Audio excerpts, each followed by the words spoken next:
Greetings, Grizzlies. You have my deepest gratitude today for joining me as I showcase some of Piepho's favorite pastimes.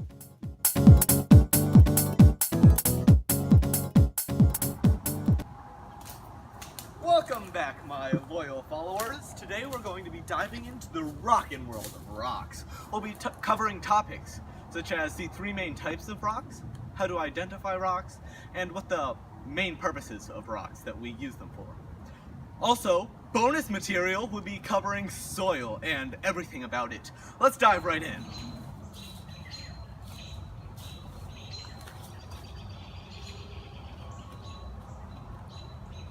Would you look at that? Three beautiful examples of each of the three major kinds of rock. Now, be careful when you take them to examine their properties and everything. Be careful that you do not disturb the natural environment. Alright, good. Let's get back to the lab. Feels great to be back. Home sweet home. Alright, so on to these three main classifications of rock. So we have classic rock, punk rock, and hard rock. Wait a minute, those are the wrong notes. Okay, let's start over. The first main type of rock today is the igneous rock. So with igneous rocks and I, it was lava at first sight. It's really important not to take these guys for granted. They're just amazing rocks in general. You should really take time to appreciate them. The first thing though, when understanding igneous rocks, that we need to make a mental note of is the difference between magma and lava. They're essentially the same substance, just differently named because magma has not reached the Earth's surface and the Earth's lithosphere, whereas once it has, it becomes lava. So this magma and lava, when it cools, it can form really magnificent structures like this remarkable stone we have here. The second kind of rock today is sedimentary rocks. Alright, let's have a chat about sedimentary rocks. They are the worst kind of rocks. Alright, so they're basically made from when water comes along and deposits tiny particles, and over time these compress into a rock that you see here. However, this is the cheapest way to make rocks. Let's be honest with ourselves. Right? You're stealing particles and little tiny pieces, little grains of rock and sand from other rocks in other places and just compressing it into some hodgepodge that you see before you. I don't really know why these are one of the main kinds of rocks. The government just kind of makes it so. It's just a bunch of random particles compressed together over time. However, I guess we have to talk about it, so here it is. Let's move on. Alright, so the third and final kind of rock we'll be talking about today is the Metamorphic Rock. So this is really one of nature's greatest recycling programs. It takes something like maybe a disgusting sedimentary rock, and over time compresses it and puts lots of heat on it so that, whoa, all of a sudden it's a metamorphic rock. So this changes from something disgusting and like a piece of trash like this, or even something cool like this igneous rock, to make it something that's also cool. And I think this is really great because why would you want this when with just some heat and a bunch of pressure, you could have something awesome like this? Let's move on to how to identify rocks. Alright, so let's rank my favorite ways to identify rocks. My first is through luster. How does light reflect off of these? This one, it doesn't reflect much. But this one reflects a little more. This one doesn't reflect very much either. So I guess at this point, these two might be the same rock, but this might be a completely different rock. Let's move on to determine more. Let's see, my second favorite is through hardness. Okay, this one's not going to break. This is not going to break. Okay, this one's not going to break either. So what we use for hardness is the Mohs scale of hardness. It basically just ranks how hard a certain rock is. Obviously, tapping against the table is going to give you a general idea, but it's not going to really do anything like tell you where it is on the Mohs scale of hardness. Now, I really like the Mohs scale of hardness because every time I use it, which is quite often, I am reminded of this cute little robot from WALL-E that I always loved as a child.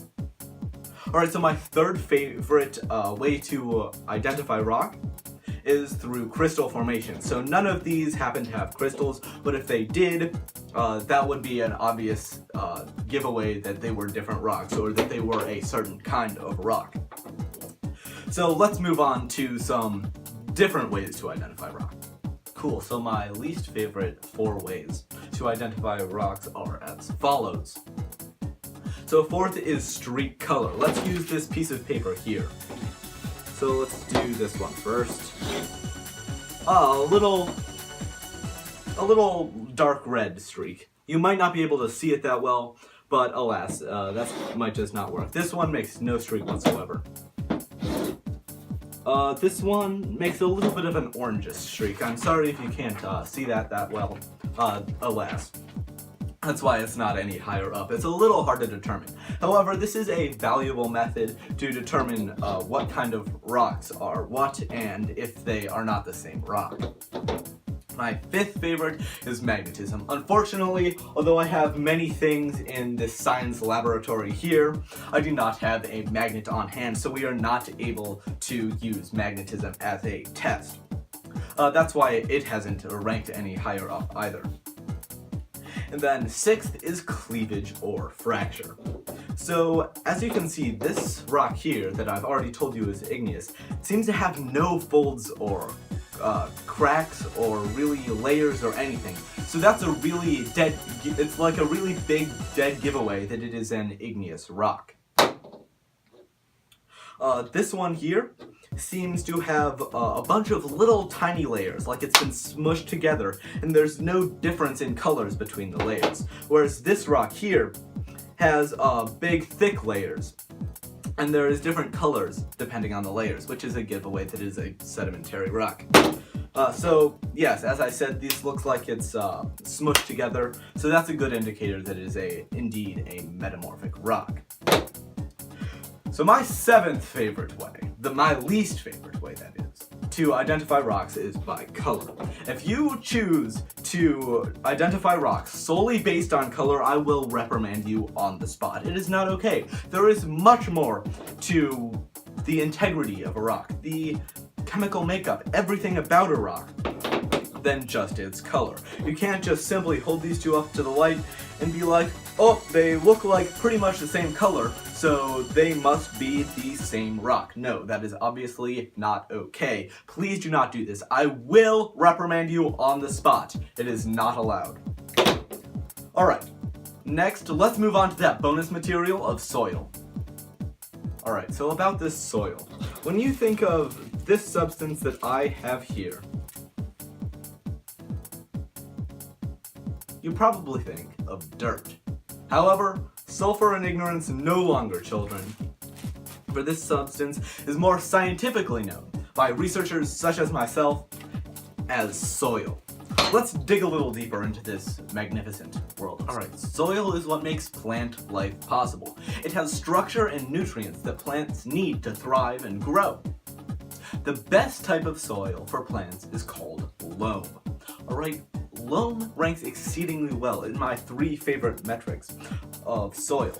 Because loam has rather equal amounts of sand, silt, and clay, it is less compact and water and air can penetrate it fully.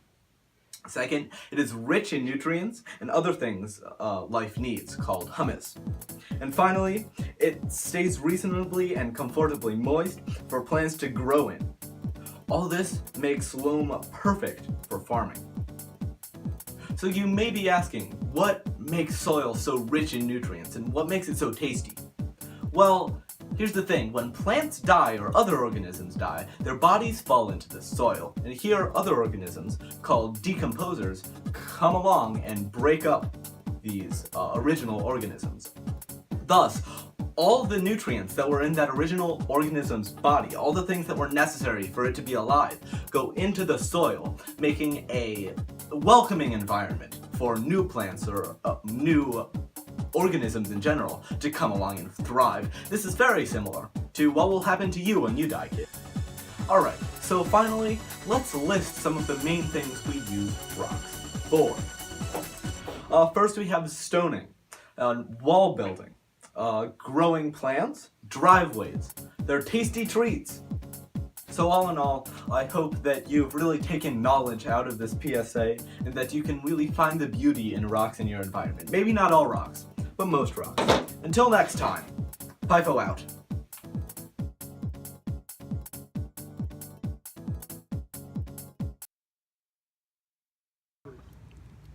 My loyal subscribers, if you would be so kind as to submit your questions for me, I will be happy to answer them if you are so lucky in the upcoming Q&A video that will be featured on this channel. I look forward to seeing you there.